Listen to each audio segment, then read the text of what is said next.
Are you a newlywed wondering how tying the knot is going to affect your taxes? Well, stick around for our Tax Talk Thursday. We're going to unravel the mysteries of married filing and give you a handy checklist to navigate your new financial journey together. From name changes to new filing statuses, marriages brings a whirlwind of changes to your financial landscape.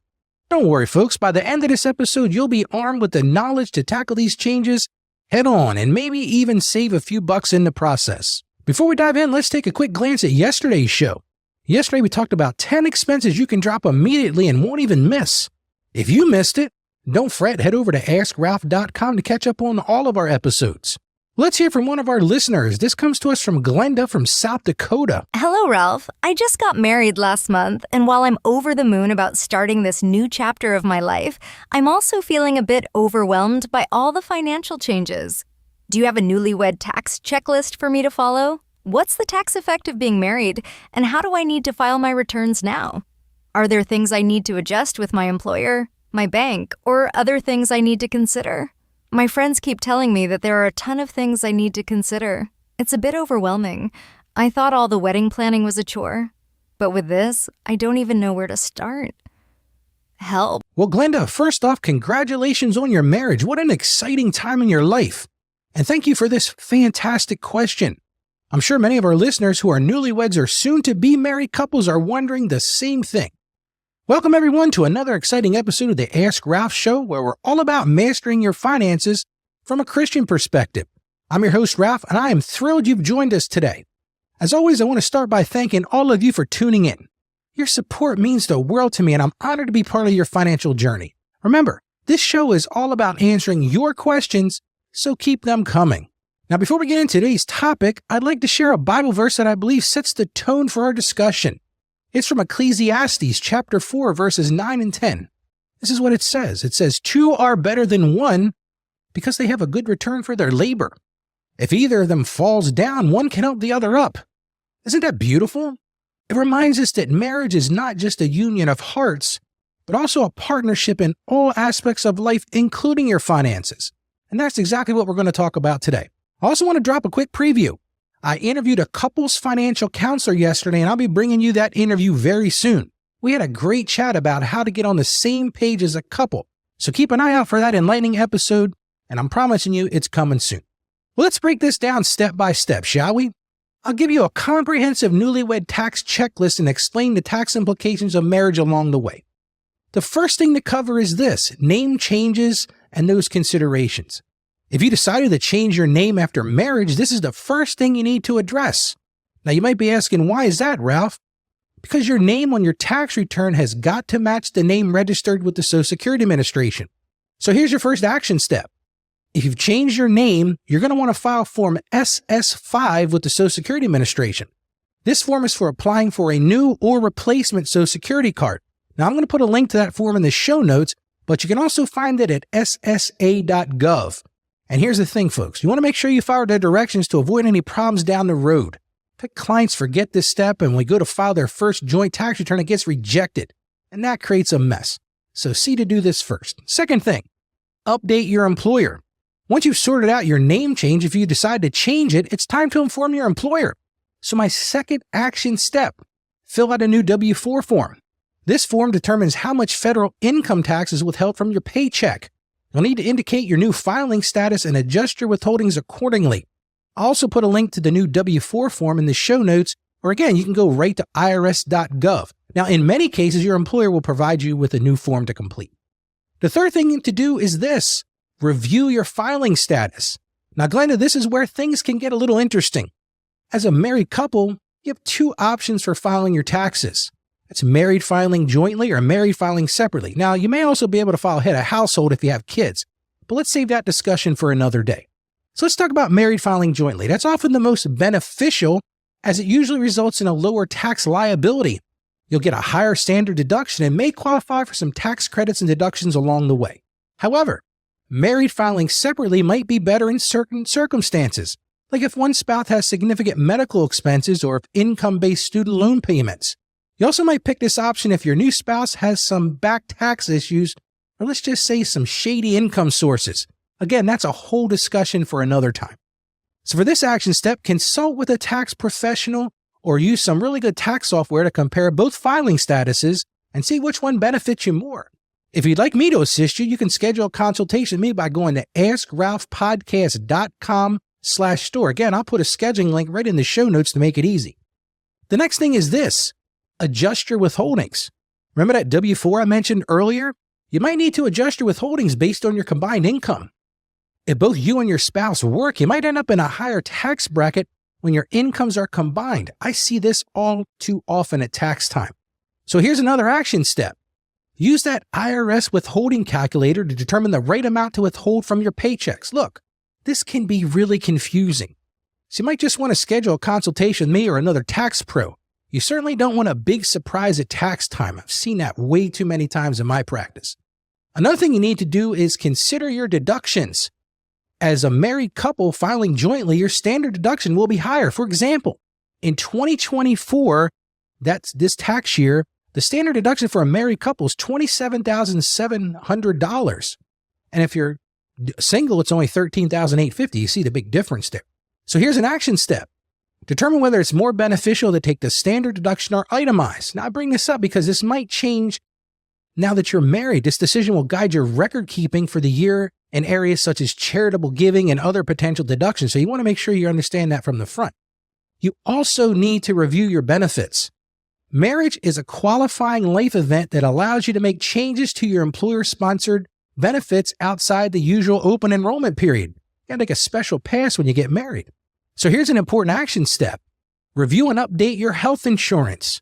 Update your life insurance and all your retirement account beneficiaries. This is vital, and unfortunately, it's a step that's often missed that can lead to some unfortunate outcomes.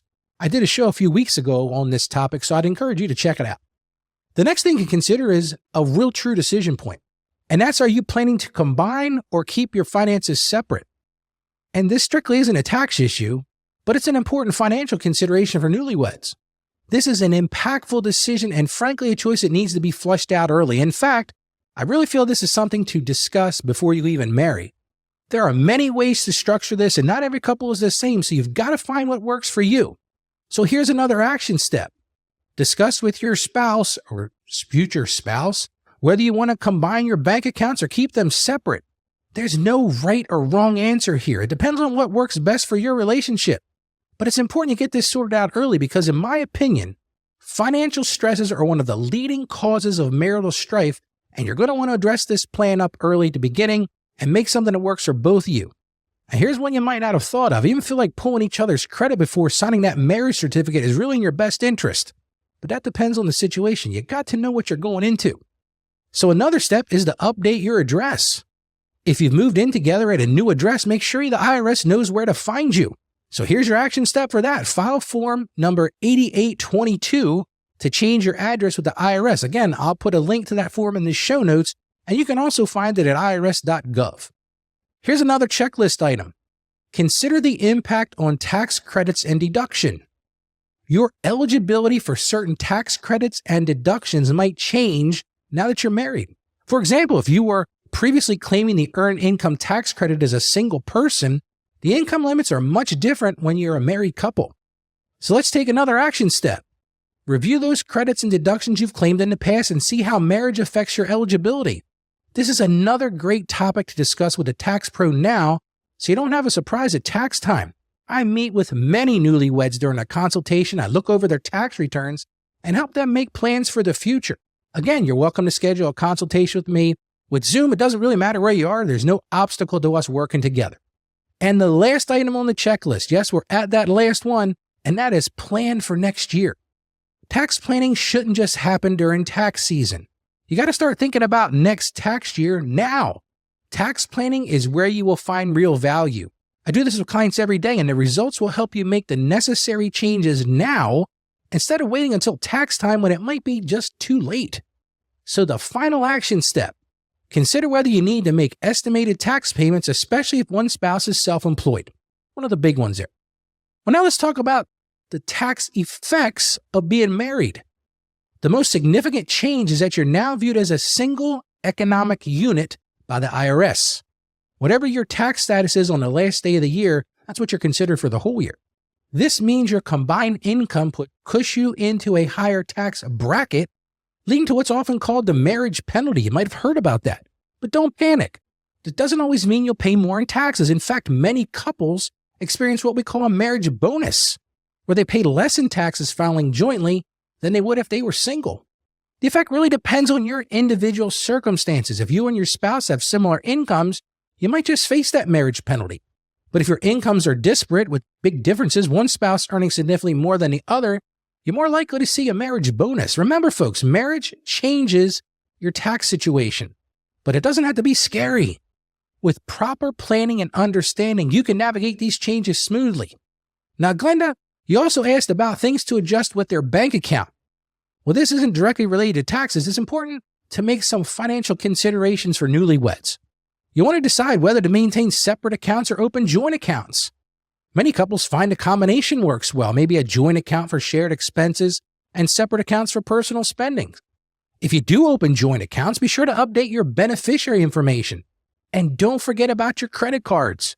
You might want to add your spouse as an authorized user on your cards or apply for new joint cards together. All right, we've covered a lot, so let's recap what we've covered today. Number 1, update your name with the Social Security Administration if you changed it. Number 2, inform your employer and fill out a new W-4 form. Number 3, choose your filing status. We talked about married filing jointly or married filing separately. Number 4, adjust your tax withholdings. Number 5, reconsider your deductions. Number 6, review and update your benefits. You also might want to speak to an attorney about some legal documents considered now that you're married, such as a will, power of attorney, and a medical directive or living will. I did a show on that a few months ago, and I'd encourage you to go listen to that. Number 7, decide whether to combine or separate your finances. Number 8, update your address with the IRS. Number 9, consider the impact on tax credits and deductions. And number 10, and I can't stress this enough, start planning for next year's taxes now. Remember, folks, these changes might seem overwhelming, but they're all part of the new and exciting journey of marriage in this new season in your life. And just like in your spiritual life and your financial life, 2 really are better than 1. You and your spouse can support each other. You can hold each other accountable, and the 2 of you can work together towards your financial goals. Now, I want to remind you all that this show is called Ask Ralph for a reason. We're here to answer your questions. So if you've got those burning financial questions, don't hesitate to send it in. You might just hear it answered on a future episode. That's what I'm here for. And speaking of future episodes, tomorrow we'll be diving into the topic, how do Social Security survivor benefits work? It's an important topic that many of us don't think about until we need to. So be sure to tune in. Now, before I wrap up, I want to invite you all to visit our website. Mentioned it a few times. It's at AskRalph.com. There you can join our community of financially savvy believers. And here's the best part. When you join our email list, you'll get a free copy of my book, Mastering Your Finances. That's right, folks. This book sells for $10 on Amazon, but you can get it absolutely free just by joining our community. It's my way of saying thank you for being a part of our journey. And hey, if you found value in today's episode, why not share it with a friend? Maybe you know someone who just got married or is about to tie the knot. This episode could be incredibly helpful for them, might even be life-changing. So as we close, I want to leave you with this thought. Just as you're joining your lives in marriage, you're also joining your financial journeys. It's an opportunity to grow together. It's an opportunity to support each other, and it's an opportunity to build a strong financial foundation for both of your futures. Remember, every financial decision you make is an opportunity to honor God with your resources. As it says in Proverbs chapter 3, verse 9, honor the Lord with your wealth, with the first fruits of all your crops. Well, that's all for today, folks. This is Ralph reminding you to stay financially savvy, and as I always say, God bless you abundantly. Thank you for joining us on the Ask Ralph podcast. And with a simple click to subscribe, we'll invite you back to our next episode. And remember, financial issues don't have to be complicated. Just ask Ralph. The information contained in this episode of Ask Ralph is based on data available as of the date of its release. Saggio Accounting Plus and Ask Ralph Media, Inc. is under no obligation to update this content if changes occur. Applying this information to your specific situation requires careful consideration of all facts and circumstances, and any information provided is not to be considered as financial, tax, or legal advice. Please consult your tax advisor or attorney before acting on any material covered.